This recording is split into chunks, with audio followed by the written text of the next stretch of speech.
할렐루야.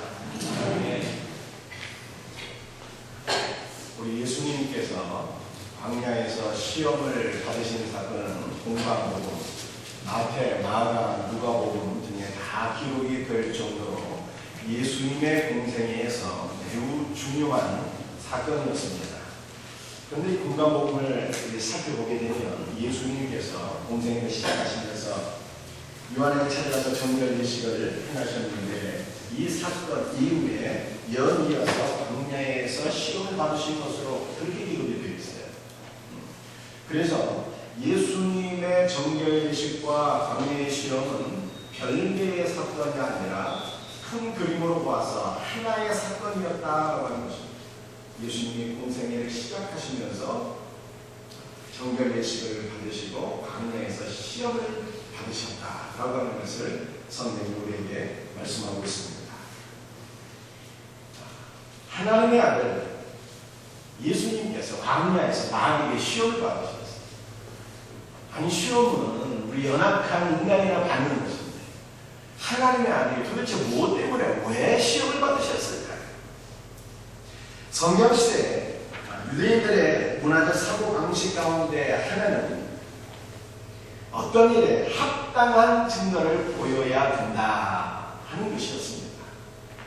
예를 들어 어떤 사람이 특별한 지위에 임명된다면 그는 임명장을 통해서든지 또는 어떤 능력을 통해서든지 또는 어떤 업적을 통해서든지 내가 그 지위에 합당한 사람이다라고 하는 것을 사람들에게 증명해 보여야 했다는 것입니다.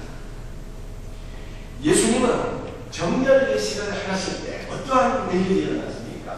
하늘문이 쫙 열리고 성령께서 비둘기의 형상으로 강림하시고 성부 하나님의 손톱가 있으셨어요. 보라, 이는 내 사랑하는 아들이요 내 기뻐하는 자라.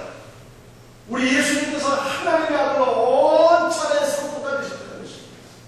그래서 마태는 예수님께서 하나님의 아들로서 그 합당한 자리를 갖추고 있다는 것을 오늘 본문을 통해서 우리에게 보여주고 있다는 것입니다.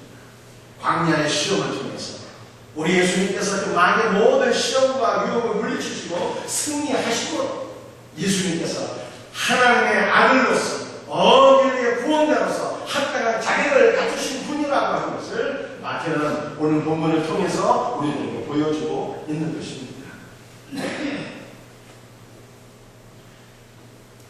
여러분들 마귀 입장에서 이렇게 한번 생각해 보시죠. 마귀가 하나님의 아들 예수님 왜 시험했을까요? 유대인의 미드라시를 보게 되면 하나님께서는요 아담을 영생할 수 있는 존재로 창조하셨는데 사탄이 이것을 시기했다고 합니다. 그래서 이 사탄이 아담과 하와를 유혹해서 생명나무의 실과가 아닌 선악을 알게 하는 시각을 까먹게 하고 에덴 동산에서 쫓겨나겠다는 거예요. 그런데 제2의 아담인 예수 그리스도께서 등장하셨습니다. 성부 하나님께서는요 예수 그리스도를 통해서 쫓겨나는 아담의 후손들이 이제 다시금 에덴으로 돌아가서 하나님께서 가진 그 영생의 복을 누리도록 하시는 이 원대한 계획을 실행하셨다는 거예요. 그런데 이것을 또 누가 지금 시기하니 사탄이 시기해서 아담의 후손 모든 하나님의 백성들이 에덴 동산으로 돌아가서 그 영생의 복을 누리지 못하도록 하기 위해서 제2의 아담인 예수를 또 시험했다는 것입니다. 만약에 하나님의 아들인 예수 그리스도께서 이 사탄과의 그 시험에서 또다시 실패하게 된다면 아담처럼 실패하게 된다면 인류의 능력은 어떻게 되는 것입니까? 다시 에덴으로 돌아갈 길이 없게 됩니다. 다시는 영원한 생명을 얻을 수 있는 길이 없게 되는 것입니다. 그런데 만약에 제2의 아담인 예수님께서 사탄과 영적 전쟁에 승리하신다면 마귀의 모든 유혹과 시험을 뿌리치고 그분이 승리하신다면 어떤 결과가 오게 되는 것입니까? 원수 마귀가 예수님의 무릎 밑에 무릎을 꿇게 되는 것이고 우리 예수님을 통해서 아담의 모든 후손들이 다시금 에덴 동산으로 들어가서 예수 그리스도 안에서 영원한 생명을 누리게 되는 이 놀라운 역사가 있게 되는 거예요. 자, 그렇다면 제2의 아담인 예수 그리스도께서 그 사탄과의 영적 전쟁에서 과연 어떻게 되셨을까요? 최후의 승자는 누구입니까? 바로 예수님 최후의 승자인 것을 오늘 본문이 우리에게 말씀하고 있습니다. 우리 1절 말씀 하나 보시겠어요? 우리 한번 같이 읽어볼까요? 시작. 그때에 예수께서 성령에게 이끌려 마귀에게 시험을 받도록 왕래하고 가자. 이 그때는 언제예요? 그때는 예수님께서 요한에게 그 정결 예식을 받으실 그때. 그래서 예수님의 정결 예식과 왕래의 시험은 별개의 사건이 아니라 하나의 사건인 것을 우리들에게 보여주고 있는 것입니다. 그때 예수께서 성령에 이끌려 마귀에게 시험을 받으러 광야로 가셨어요. 여러분도 성경을 보게 되면 마귀도 나왔고 사탄도 나왔잖아요. 마귀는 뭐고 사탄은 뭡니까? 마귀와 사탄은 따로 이 별개의 존재입니까? 우리가 기본적으로 알고 있으면 좋겠습니다. 이 마귀라고 하는 것은요, 헬라어적인 표현이에요. 디아볼로스라고 하는 것을 번역하니 마귀가 되는 거고요. 이 사탄이라고 하는 것은요, 시부리요. 그래서 제가 여러분들에게 알게 모르게 여러분들이 시부리어 많이 알고 있다고 제가 말씀드렸더니 사탄이 시부리어로 마귀를 사탄이라고 이렇게 표현을 하는 것입니다. 여러분들이 사탄이라고 하는 말 좀 재미있는 말인데요. 제가 쉽게 설명해 드리니까 잘 들어보세요. 시부리어 이 자음에서 하나님을 의미하는 그 자음이 두 개가 있는데, 하나는 요 앞에 나와 있는 신이라고 하는 이 자음이 하나님의 거룩한 이름을 상징하는 이 자음. 맨 밑에 거는요, 끝에 거는 이게 눈이라고 하는 자음인데, 이게 물고기, 즉 하나님의 백성들입니다. 그런데 이 가운데 자음이 말씀이죠. 마치 뱀이 꽈리를 틀고 있는 것처럼 보이잖아요. 테트라고 하는 이 자음입니다. 뱀이 꽈리를 탁 틀고 있는 형상이거든요. 그래서 사탄이 무엇이냐는 것을 보여주는 거예요. 그리고 사탄이라고 하는 것은 하나님과 하나님의 백성 사이에 다 뱀이 막 꽈리를 틀듯이 다 이렇게 틀고 있어갖고 이 하나님과 하나님의 백성 사이를 이간질하고 비방하고 중상소략해서 하나님과 하나님의 백성들이 하나가 되지 못하도록 역사하는 것이 바로 사탄이다, 이런 뜻입니다.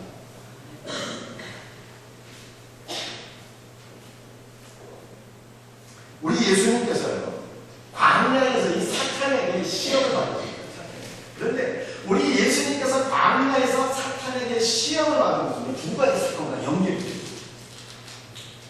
두 가지 사건과 연계되어 있는데, 첫째로는요, 아담과 하와가 에덴 동산에서 받은 그 시험과 연관되어 있고, 또 하나는 이스라엘 백성들이 광야에서 시험받은 사건과 연관되어 있습니다. 이 두 가지 사건을 하나하나 말씀드리도록 하겠습니다. 하나님께서 창조하신 모든 들짐승 중에 가장 강조한 것이 성경을 보니까 뭡니까? 뱀이라고 말했어요. 뱀. 에덴 동산에 그 뱀이 말이죠. 그 뱀이 강조하다라고 하는 것은 지혜롭다는 뜻이고요.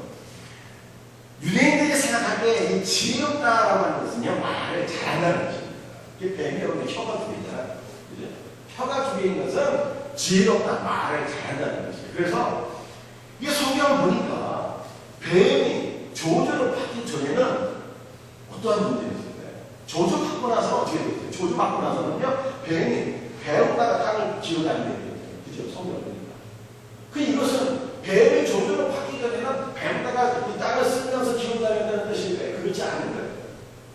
뱀이 저주를 받기 전에는요, 아마 사람처럼 걸어다니는지 아니면은 공중을 날아다니는지 막 그런 존재였어요. 그리고 뱀이 저주를 받기 전에는요, 말을 할 수 있는 존재예요. 말할 수 있는. 이 말을 잘하는 이 뱀이 말씀입니다. 그 말을 잘하는 능력으로 아담과 하와를 미혹해서 선악과를 따먹게 하고 에덴 동산에서 쫓겨나게 했습니다. 그러니까 이 에덴 동산에서 뱀이 아담과 하와를 미혹했는데, 아담과 하와는 그 유혹에서 패배하게 되었고, 뱀은 완전한 승리를 거두게 되었습니다. 그런데 아담과 하와가 뱀의 유혹을 받은 사건 그 이후에 하나님께서 그 뱀을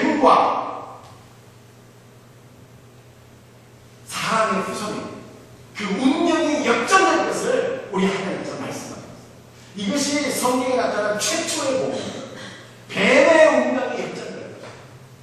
이 창세기 3장 15절 말씀인데요. 우리 한번 같이 한번 읽어보시겠습니다. 시작.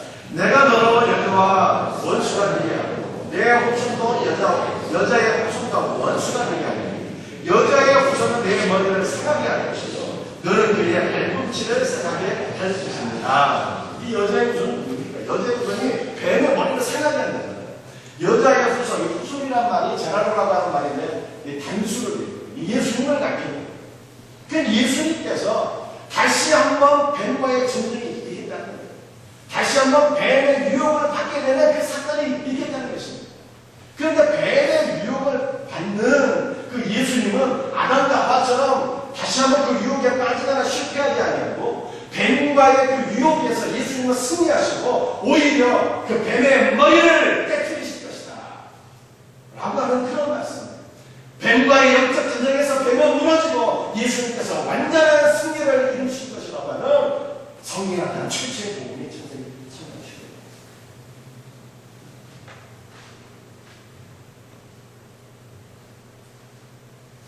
우리 예수님은 그 여자의 후손으로서 사탄의 모든 시험을 지금 당하셨어요.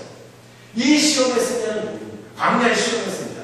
하나님께서 창세기 3장 15절에서 말씀하신 것처럼 이 시험의 승리는 뱀이 아니라 여자의 후손 예수님이셨습니다. 결국 예수님은요, 사탄의 모든 유혹을 물리치고 그 세력을 꺾으심으로써 에덴 동산에서 쫓겨난 하나님의 백성들을 다시 에덴으로 인도하시는 우리의 구원자가 되신다라고 하는 것을 오늘 본문이 우리에게 말씀해 주고 있는 것입니다. 여러분, 이 두 번째 예수님의 광야 시험이 뭐와 연결됐는데, 첫째는 에덴 동산의 시험과 연결되고 두 번째는 광야 시험과 연관됩니다. 여러분들 이 도표 한번 보시기 바랍니다. 오늘 마태복음을 보게 되면요, 마태는 하나님의 아들 예수님과 하나님의 백성인 이스라엘 백성들을 쫙 대비해서 우리에게 말씀합니다. 여러분들 이스라엘 백성들이 하나님의 은혜 가운데 출애굽하게 되었잖아요. 그런데 예수님도 애굽에 갔다가 나오셨거든요. 헤롯의 그 박해를 피해서 애굽으로 피난하셨잖아요. 그런데 이것은 출애굽은 하나의 모형이었고 이 출애굽의 사건이 예수 그리스도 안에서 온전히 성취가 되었다. 예수님의 그 애국과 출애굽을 통해서 우리 예수님은 하나님의 백성들의 위대한 공동체를 이 땅에 세우신 것을 믿으시길 바랍니다. 출애굽 이후에 이스라엘 백성들은 홍해를 건너게 됐어요. 홍해에서 정결되신 죄를 씻는 일이 있었다는 거예요. 그런데 이것은 모형이었고, 여러분들 우리 예수님께서 요단강에서 정결되시는 행하셨는데 이것이 성취예요. 예수님이 죄가 있어서 요단강에서 정결 일식을 행한 것이 아니라 백성들의 죄를 다 짊어지시고 백성들의 죄사함을 위해서 그 정결 예식을 행하셨다는 거예요. 그러니까 이스라엘 백성들의 그 무거운 죄짐이 바로 예수 그리스도 안에서 해결된다라고 하는 것을 보여주고 있는 것입니다. 자, 그런데 이스라엘 백성들을 한번 보세요. 출애굽 이후에 홍해에서 정결 예식을 행하게 되고 그 다음에 광야에서 40년 동안 이 광야의 40년 생활이 말씀이죠. 이 마귀에게 다 유혹을 당하는 그런 삶이었어요. 시험 당하는 삶이었어요. 그런데 이 시험에서 이스라엘 백성들은 어떻게 됐어요? 실패했습니다. 계속해서 원망하고 불평하게 되었습니다. 그런데 예수님도 똑같이 이스라엘 백성들이 광야 시험 당하시면서 똑같이 예수님도 시험 당하셨어요. 차이점이 뭡니까? 이스라엘 백성들은 시험에 실패했지만 예수님은 승리하셨다는 것입니다. 이 예수님의 승리는요, 예수께서 진정한 하나님의 아들로서의 자격을 가지신 분이다 라고 하는 것을 우리에게 보여주고 있는 거예요. 여러분들 예수님께서 승리하신 것처럼 우리도 예수 그리스도 안에서 영적으로 날마다 승리할 수 있을 것을 믿으시길 바랍니다. 여러분들 믿음의 결국은 믿음. 우리 예수 믿잖아요. 믿음의 결국은 두 가지가 있는데요. 하나는 아들의 신분이 우리의 것이 됩니다. 믿음으로 하나님의 신분이 우리의 것이 되어서 우리는 믿음으로 하나님의 아들이 된 것이고 믿음으로 하나님의 딸이 된 겁니다. 여러분들 믿음의 결과는요, 그의 행하신 일이 나의 일이에요. 예수께서 율법의 모든 말씀을 다 성취하시고 예수께서 사탄과 영적 전쟁에서 다 승리하셨기 때문에 그의 행한 일이 곧 나의 행한 일이 되어서 예수님의 순종이 나의 순종이 되는 것이고 예수님의 승리가 곧 예수님의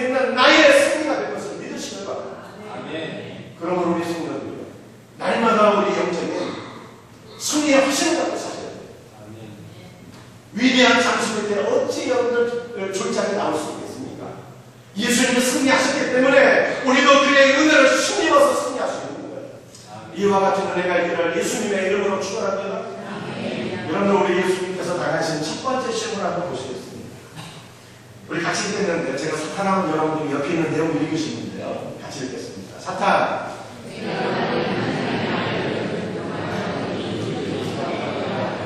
예수님,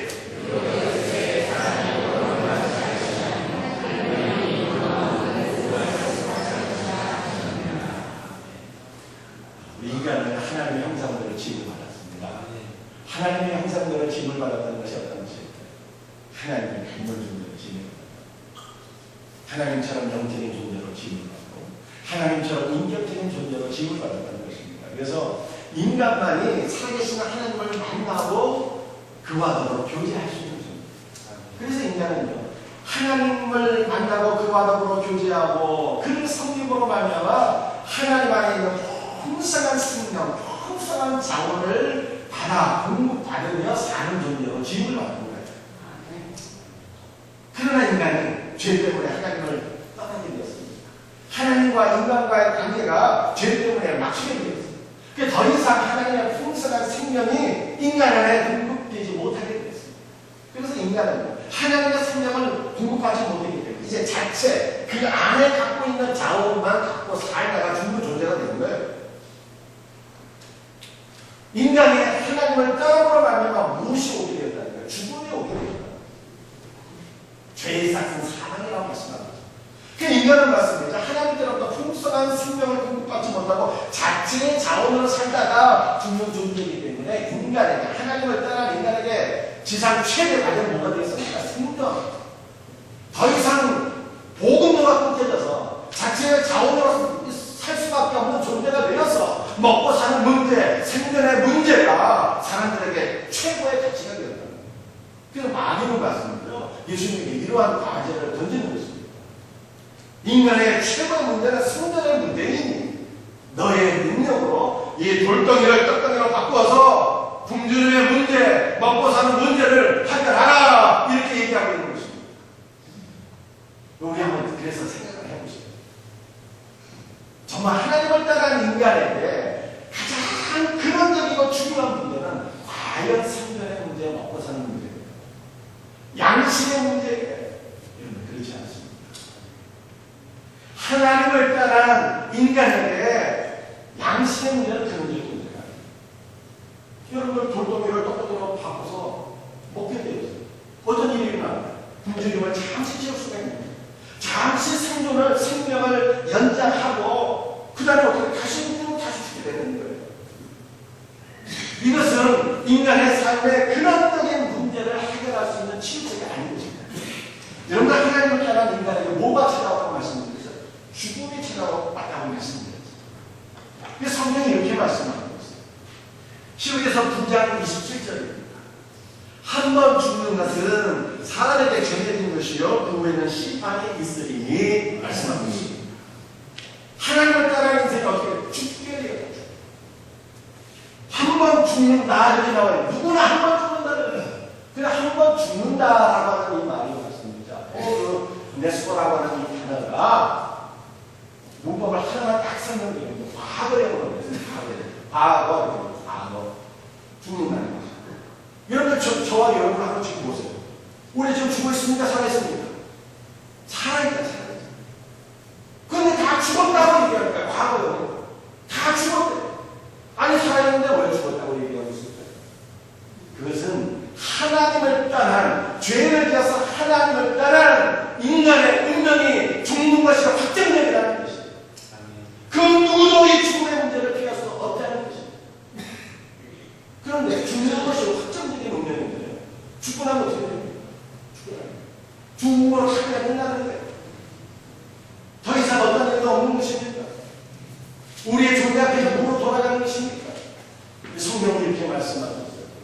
그 후에는 심판입니다. 이 심판이라는 게 무엇입니까? 크리시스라고 하는 단어인데 판결이라는 것입니다. 죽음 위에는 하나님의 심판, 하나님의 판결이 돼요. 너는 예수를 믿으니 천국으로 가라. 너는 끝까지 신앙을 거부하니 너의 운명을 지옥에 하나님께서 우리의 영원한 운명을 판결하십니다. 그래서 인간의 근원적인 문제는 무엇일까요? 이 죽음과 심판의 문제. 이 죽음과 심판의 문제를 해결하는 것이 인간의 가장 근원적인 문제인 것입니다. 그런데 이 인간의 근원적인 죽음과 심판을 어떻게 해결할 수 있어요? 아니, 빵 먹는다고 해결됩니까? 그건 잠시의 상대적 가치입니다. 잠시 우리의 생명을 연장시킬 수 있습니다. 그러나 우리의 궁극적인 운명, 죽음과 심판을 해결할 수 없다는 거예요. 동감입니다. 여러분들 성경이 돌에 대해서 뭘 말씀하고 있어요? 왕처럼 날마다 호사스러운 잔치를 열면서 그렇게 인생을 즐기던 부자가 죽음이 어디에 있는 거예요? 지옥의 불못에 떨어져요. 거진 나사로로 죽고 나니 그가 나무에 들어가서 아브라함의 품에 앉는다고 말씀하고 있죠. 돈 갚아 해결될 문제가 아니라는 거예요. 여러분들 제발 부러워하며 살지 마세요.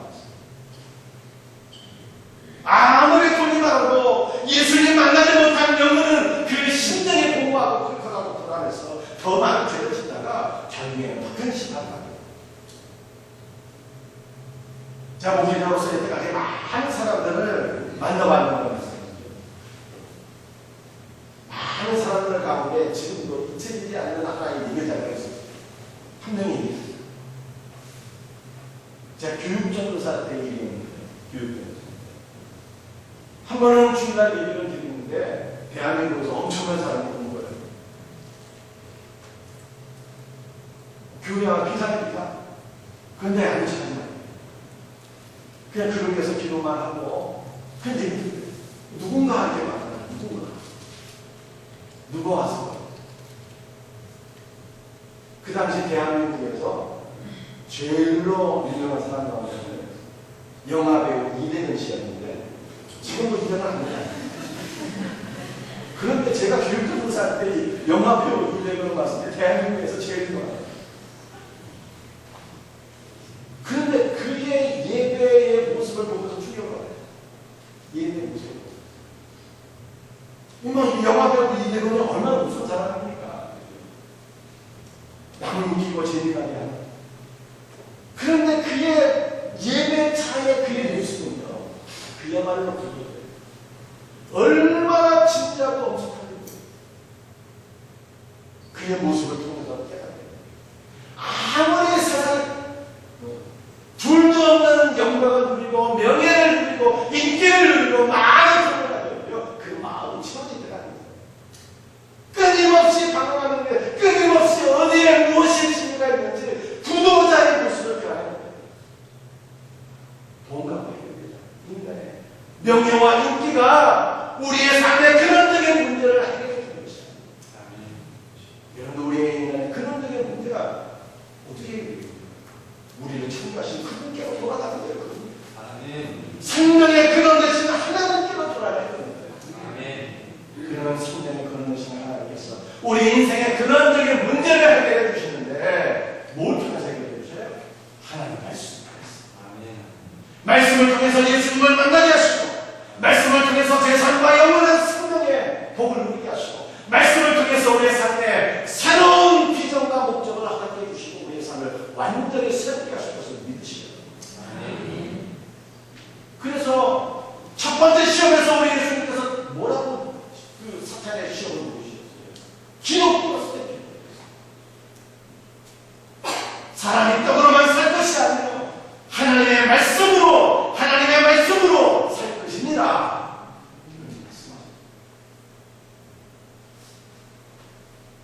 여러분, 시편 116편 130편 131절인데요. 한번 같이 읽어보시겠습니다. 주의 말씀을 열면 빛이 비추어 무분별한 사람들을 깨닫게 하고, 내가 주의 계명들을 사모하고 내가 입을 열고 깨닫나이다. 우리 하나님께서 말씀의 빛을 쫙에게 비춰주십니다. 예수 그리스도를 아는 빛이 복음의 빛입니다. 주님의 빛이. 근데 이걸 어떤 사람들에게 비춰주십니까? 복음의 빛을. 우리가 보게 되면 우둔한 사람들이에요.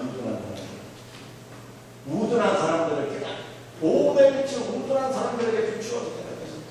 근데 우둔한 사람이라고 하는 것은 여러분 이 정확한 번역이 아니고요. 이 우둔하다라고 하는 이 단어가 원래 패티라고 하는 단어인데 단순하고 순진하고 어린아이처럼 마음의 문이 활짝 열린 그 사람을 얘기하는 거예요. 어린아이들처럼 열린 마음을 갖고 말씀을 듣고 읽고 묵상한 그들에게 하나님께서 예수 그리스도라는 빛을 확 비춰주신대요. 그래서 우리가 깨닫게 돼요. 깨닫게 돼요. 여러분 깨닫는다는 단어가 비인이라고 하는 이 히필 동사가 하나님께서 열린 마음을 갖고 말씀을 듣는 자들에게 그리스도를 아는 진리의 빛을 확 비춰주시고 깨닫게 하십니다. 깨닫는다는 게 무슨 뜻이에요? 설명하다, 가르치다, 교훈하다, 이해하다. 그 인간의 근원적인 문제가 무엇인지 하나님께서 깨닫게 하십니다. 인간의 근원적인 문제가 어떻게 해결될 수 있는 것인지 진리의 빛, 예수 그리스도를 아는 그 복음의 빛을 쫙 비춰주셔서 우리 하나님께서 말씀을 통해서 우리의 삶의 근원적인 문제를 하나하나 깨닫게 하시고 이해하게 하시고 해결될 수 있도록 말씀과 함께 역사하십니다. 사랑하는 주님, 여러분들이 하나님 말씀을 선포하고 있습니다. 여러분들 시편 기자가 하나님 말씀 얼마나 지금 선포하고 있어요. 주의 계명들을 사모하며 활짝 빛나는 거예요. 활짝 빛나는 것도 사모한다는 거예요. 갈망한다는 거예요. 갈망. 하나님의 말씀을 뜨거운 마음으로 갈망하고 사모한다는 거예요. 왜요? 말씀을 통해서 예수님 만나. 말씀을 통해서 우리 인간의 근원적인 문제들이 다 해결되기 때문에 무엇보다 사모합니다. 말씀을 사모하고 계십니다. 성경 말씀을 성경 칠 때 한번 들춰보는 말씀이 아니라 여러분들 떠도는 상대적인 가치이며 진리의 말씀은 우리의 운명을 바꾸는 절대적인 가치이기 때문에 이 말씀을 사모하고 있습니다. 여러분 마귀가 지금 우리 성도들에게 많이 유혹합니다. 물질의 문제로 유혹하는 거예요. 돈이면 다 돼. 돈만 많으면 애들 데리고 잘 시킬 수 있고 돈만 많으면 노후가 행복해질 수 있고 돈만 많으면 못할 일이 없는 거야. 근데 정말 그런 돈 갖고 아이들이 바르게 키워줄 수 있는 돈이 우리의 삶의 근원적인 문제를 정말 해결해 줄 수 있습니다. 돈이 우리의 내세 문제를 해결해 줄 수 있습니다. 안 된다는 것을 우리는 이미 알고 있습니다. 여러분 우리의 고백이 무엇이에요? 사탄의 물질로 우리를 유혹할 때마다 우리는 예수님의 대답 기록되었을 때 사람이 떡으로만 살 것이 아니라 하나님의 말씀으로 살 것입니다. 이 말씀을 선포함으로 승리하는 우리 성도들이 되기를 주 예수의 이름으로 축원합니다. 여러분 두 번째 시험을 제가 사탄하면 여러분들 이렇게 읽으시는 거예요. 사탄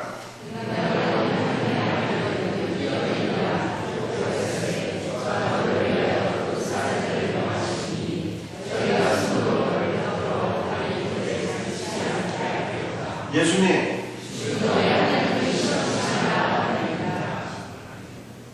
마귀는 예수님을 데리고 성동 꼭대기로 올라갔습니다. 그리고 내가 만일 하나님의 아들이라도 뛰어내리라 이렇게 얘기했어요. 근데 마귀의 유혹은요 예수님에게 유혹을 초래하는 것이 아니라 예수님의 안전을 보장해 주는 것이었습니다. 마귀는 그 안전의 근거로서 시편 91편 11절 12절을 인용했어요. 첫 번째 시험에서는요 마귀가 성경 말씀을 인용하지 않는데 두 번째 시험은 성경을 인용하면서 마귀가 있는 거예요. 여러분 오늘날 인간들이요 말씀을 가지고 여러분 역사하는 거예요. 그래서 우리 성도들이 하나님의 말씀을 정확하게 알고 분별하지 않으면요 이 마지막 시대에 믿음을 칠 수가 없는 것입니다. 마귀가 성경을 인용하면서 기록하였으되 내가 뛰어내려도 하나님께서 천사를 명하사 너를 보호하게 하시리니 너희 안에는 아무 지장이 없을 것이다. 이렇게 우리 예수님 뭐라고 답변하셨어요? 우리 예수님이 존버의 하나님을 시험하는 거예요. 여러분들 마귀의 두 번째 시험은요 신뢰입니다. 신뢰. 우리 하나님은 사람과 인격적인 관계를 맺으셨습니다. 이 인격적인 관계는 다른 말로 표현하게 되면 신뢰가 이것은 다른 어떤 피조물에도 볼 수 없는 그런 관계입니다. 우리 사람이 하나님을 사랑하고 그를 의존하고 그를 신뢰하고 그를 순종하는 것, 이것은 하나님과 우리와의 가장 본질적인 관계입니다. 그래서 사탄은 말이죠, 이 하나님을 신뢰하는 그 관계를 파괴하려고 했던 것이 이 두 번째 시험의 문제입니다. 여러분, 제가 여러분들에게 한번 여쭤보겠습니다. 여러분, 하나님을 신뢰하십니까? 하나님의 말씀을 신뢰하십니까? 그분의 말씀과 그분의 은혜와 그분의 사랑과 그분의 함께하심을 영원토록 신뢰하시는 우리 성도들이 되시기를 바랍니다. 여러분들, 우리 정말 우리 성도들이 성령을 신뢰하고 있는지 정말 점검하십시오. 태초에 하나님의 천지를 창조하십니다. 창세기 1장 1절에 이렇게 말씀합니다. 우리 성도들이 이 말씀을 정말로 신뢰한다는 겁니다. 신구약 성경 66권 다 믿으십시오. 신구약 성경 66권의 말씀을 다 생각하게 되는 거예요. 우리 예수님께서 마태복음 7장에 뭐라고 말씀하셨습니까? 구하라 그리고 주실 것이요, 찾으라 그리면 찾을 것이요, 문을 두드리라 그리하면 너희에게 열릴 것이라 말씀하셨습니다. 여러분, 이 말씀을 신뢰하십니까? 기도문답의 말씀입니다. 우리가 만약 이 말씀을 신뢰한다면 말이죠, 기도의 삶의 목숨을 걸 것입니다. 여러분, 우리 하나님께서 사도행전에서 무슨 말씀을 주셨어요?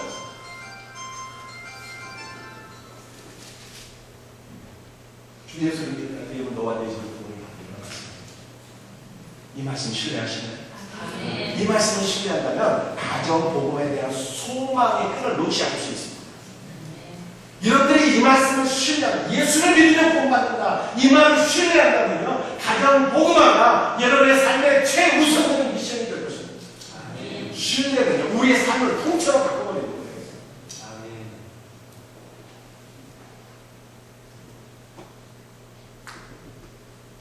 그런데 이 하나님을 신뢰하는 문제에 있어서 아담과 하와는 실패했어요.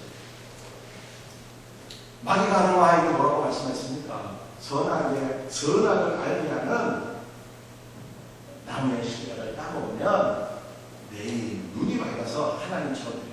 마귀의 말을 더 신뢰하는 거지. 하나님 뭐라고 말씀하세요? 먹지 마라.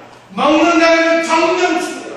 말씀했는데 아담과 하와는 하나님의 말씀을 신뢰하지 못하고 마귀의 말을 더 신뢰받고 여러분, 이 시험에서 실패합니다. 그러나 누구는 승리하신 거예요? 예수님은 하나님을 신뢰하는 그 문제에 철저히 승리하십니다. 주 너의 하나님을 시험치 말라 선포하시고 승리하십니다. 이런데 이 두 번째 시험은요, 마귀가 정말 문자 그대로 우리에게 시험할 때가 많이 있어요. 마귀가 뭐라고 욕설합니까? 너 뛰어내려봐. 진짜 그렇게 욕설하는 것 같아요. 요즘에 얼마나 많이 뛰어내리는 사람들이 많이 있어요. 하나님께서 너를 보호해 주실 거예요. 하나님 너 사랑한다고 죽지 않을 거예요. 마귀가 정말 그렇게 시험하는 것 같아요. 그래서 여러분들 마귀 시험에 빠져갖고 떨어져서 여러분들 그 삶을 마치는 불쌍한 영혼들 얼마나 많았습니까? 마귀가 우리를 유혹할 때마다 우리는 뭐라고 선포해야 돼요? 뛰어내려서 하나님 정말 나를 구원하는지 그렇지 않은지를 시험하는 것이 아니라 주 너의 하나님을 시험하지 말라. 하나님의 사랑을 말씀 안에서 신뢰하며 하시라며 이 말씀을 선포할 수 있는 은혜가 있기를 바랍니다. 여러분, 세 번째 시험, 사탄.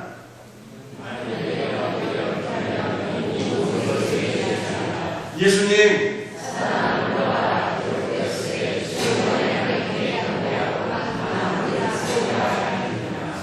세 번째 시험에서 마귀는 예수님을 매우 높은 산으로 데려갔습니다. 그리고 천하 만국의 영광을 다 보여주었어요. 내가 너희에게 이 천하 만국의 영광을 다 주리라 제안했습니다. 단 하나의 전제 조건이 있는 것이죠. 뭡니까? 네가 나에게 엎드려 경배하며. 여러분들, 엎드려 경배한다는 것은 뭘? 주권의 문제입니다. 하나님께 드려야 될 그 주권, 그 경배, 그것을 사탄에게 준다는 뜻입니다. 사탄을 하나님 대신에 섬기라는 거예요. 사탄을 하나님으로 섬기라는 뜻입니다. 그러면 내가 너에게 이 모든 천하 것이냐? 그렇게 예수님을 유혹했어. 천하 만국의 영광. 이때 우리 예수님의 고백이 무엇입니까? 사탄아 물러가라. 기록되었으니 주 너의 하나님께 경배하고 다른 것을 섬기라 하였느니라. 이 기록된 말씀으로 우리 예수님은 마지막 시험에 승리하셨어요. 여러분 이스라엘입니다. 그런데 이 세 번째 시험에 실패한 거예요. 세 번째 시험. 광야에서 이스라엘 백성들이 어떻게 됐어요? 하나님께 드려야 될 존귀와 영광을, 그 주권을 누구에게 주는 거예요? 우상에게. 금송아지 우상에게 하나님께 드려야 될 영광을 대신한 저들에게 드렸죠. 이스라엘은 광야에서 실패했지만 예수님은 이 시험에서 승리하신 것을 오늘 성경이 우리에게 말씀하고 있습니다. 사랑하는 성도들, 오직 하나님만이 우리의 참기가 되시는 거예요. 아멘. 오직 하나님만이 우리의 왕이 되시는 거예요. 그래서 우리는 오직 하나님께만 우리의 사랑과 경배와 축복을 돌려드려야 되는 것입니다. 제가 여러분에게 정말 그런 한번 여쭤봅니다. 여러분들은 하나님만이 오직 우리의 주권자이시고 하나님만이 우리의 왕이신 것을 믿고 고백합니까? 아멘. 그렇다면 하나님 아닌 다른 존재에게 어떻게 경배하는 일은 없어야 되는 것입니다. 아멘. 여러분들 주당신에게 물어보고 저러면 안 되는 거예요. 여러분이 하나님 아닌 다른 것을 섬기면 안 되는 거예요. 전집에 가면 되는 게 안 되는 거예요. 안 된다 이거 전집에 가면. 여러분이 정말 하나님을 우리의 유일한 구원자와 우리의 유일한 왕으로 인정하신다면 오직 그분의 말씀에 순종하며 사셔야 돼요. 이것이 세 번째 시험에서 승리하는 것입니다. 사탄이 우리를 유혹할 때마다 주 너의 하나님께 경배하고 다만 들었습니다 하느니라. 이 말씀을 선포하며 승리하는 성도들이 되시기를 주 예수의 이름으로 축원합니다. 여러분 여기서 말씀을 끝내면 좋겠지만 오늘 말씀의 이제 결론적 적용, 이게 진짜 중요한 거예요. 결론적 적용 두 가지를 간단하게 살펴보면서 오늘 말씀을 마치도록 하겠습니다. 첫 번째 한번 읽어보겠습니다. 시작. 영적 은혜를 사모하고 승리하는 자에게는 육신의 문제가 해결될 수 있습니다. 여러분 이 문제는 상대적 같아요. 인간의 근원적인 문제를 해결해 줄 수가 없습니다. 오직 하나님의 말씀만이 인생의 근원적인 문제, 죄와 죽음의 문제, 영원한 생명의 문제가 해결해 줄 수 있습니다. 따라서 우리 성도들은요, 오직 하나님의 말씀, 오직 이렇게 부어주시는 하나님의 신령한 은혜를 사모하고 추구하는 삶을 사셔야 될 것을 믿으시기 바랍니다. 그런데요, 우리가 영적인 문제에 초점을 맞추고 영적인 은혜를 강구하게 될 때 우리는 우리가 의도하지 않은, 우리가 구하지도 않은 육신의 문제가 오갈수록 부수적으로 해결될 수도 있다고 하는 것을 성경이 우리에게 말씀하고 있습니다. 오늘 본문이 그런 얘기하고 있습니다. 여러분들 마태복음 4장 10절에 말씀하고 보시기 바랍니다. 같이 읽겠어요. 시작. 이에 마귀는 예수를 떠나고 천사들이 나와서 수종되니라. 이렇게 말씀합니다. 예수님께서 세 가지 시험을 이기고 극복하신 이후의 모습이에요. 마귀가 예수님을 떠나고, 예수님이 승리하시다 마귀가 예수님을 떠나고 천사들이 나와서 수종. 여러분이 수종 들었다라고 하는 말이 디아코네오라고 하는 말인데 말씀이죠. 이 문법을 보니까 직설적으로 돼요. 제가 지난주에 설명드렸죠. 과거의 역사적인 사건으로 진짜 일어난 것을 직설적으로 표현한다고 제가 말씀드렸습니다. 그러니 예수님께서 승리하신 후에 정말로 과거의 천사들이 나타났다는 거예요. 그리고 예수님을 수종 들었다는, 실제 이런 일이 있었다는 것입니다. 근데 수종 들었다라는 것이요, 선기다, 신물다, 돌보다 강하게 이런 것입니다.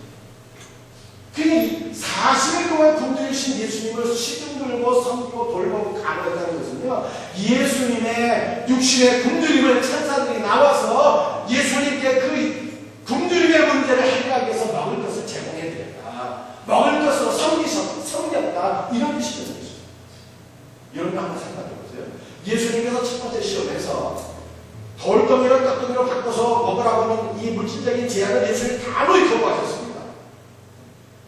사람이 떡이 아니라 하나님의 말씀으로 살아간다, 이렇게 말씀하셨어요. 그러므로 이 첫 번째 시험에서 이기자 예수님의 유신의 문제가 해결됩니다.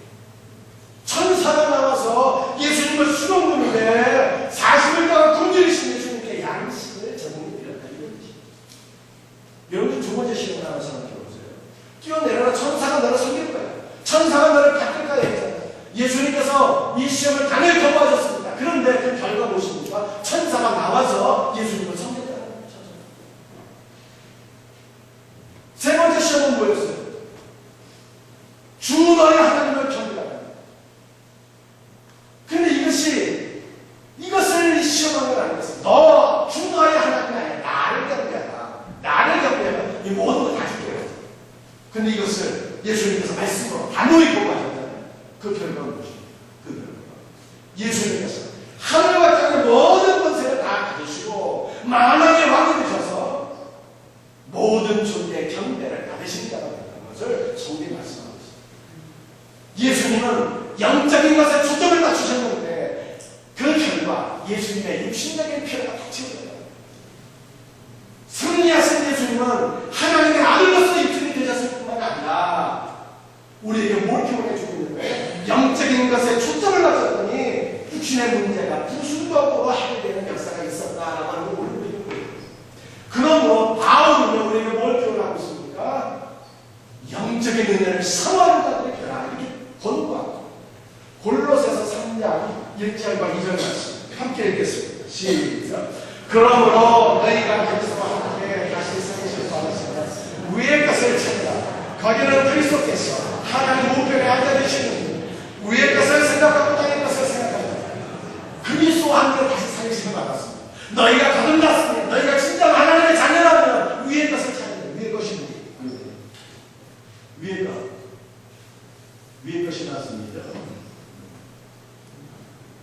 제태오라는 거예요. 위의 것을 찾는 땅의 것이 아니라 물질적인 것이 아니라 신령한 하나님의 말씀을 이루고 부어주시는 하나님의 은혜를 찾아야 돼요. 근데 이것이 명령법으로 되어 있어요. 이유되지 말고 순종하라는 거예요. 하나님의 명령이라는 거예요. 이유되지 말고 너희는 위의 것을 추구하라. 그것도 현대. 그것도 적극적으로 능동적으로. 여러분들이 바울은 원래 3장이었어요. 위의 것을 찾을 뿐만 아니라 위의 것을 생각하라. 생각하라. 풀어내요. 이것도 명령이에요. 이유되지 말고 순종을 땅의 것은 땅에 놓고 위의 것만 생각하라. 하나님의 말씀과 그것도 전신 전력하면서 현재 능동적으로 하늘의 것을 생각합니다.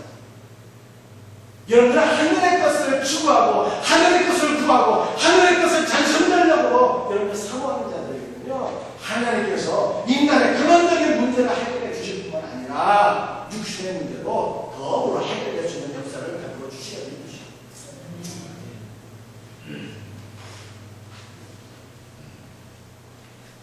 여러분들 롯의 가족을 한번 생각해 보세요. 어떻게 됐습니까?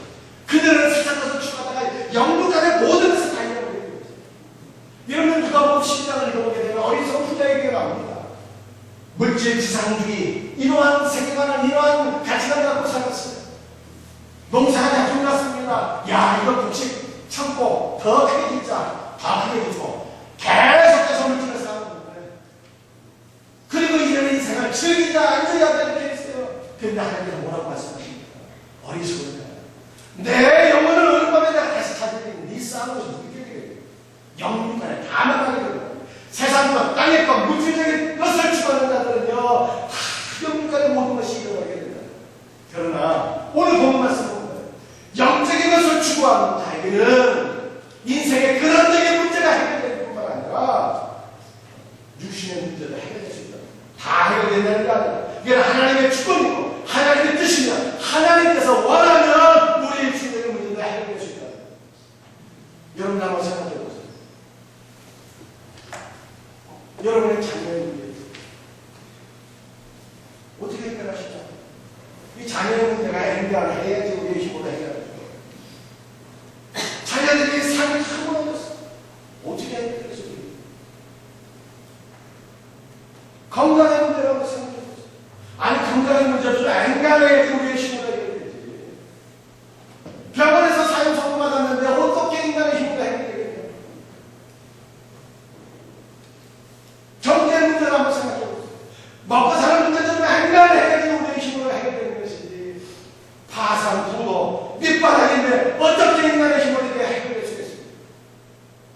스스로 해결할 수 없는 문제에 직면했을 때는요, 오히려 다와 영적인 은혜를 사모하셔야 됩니다.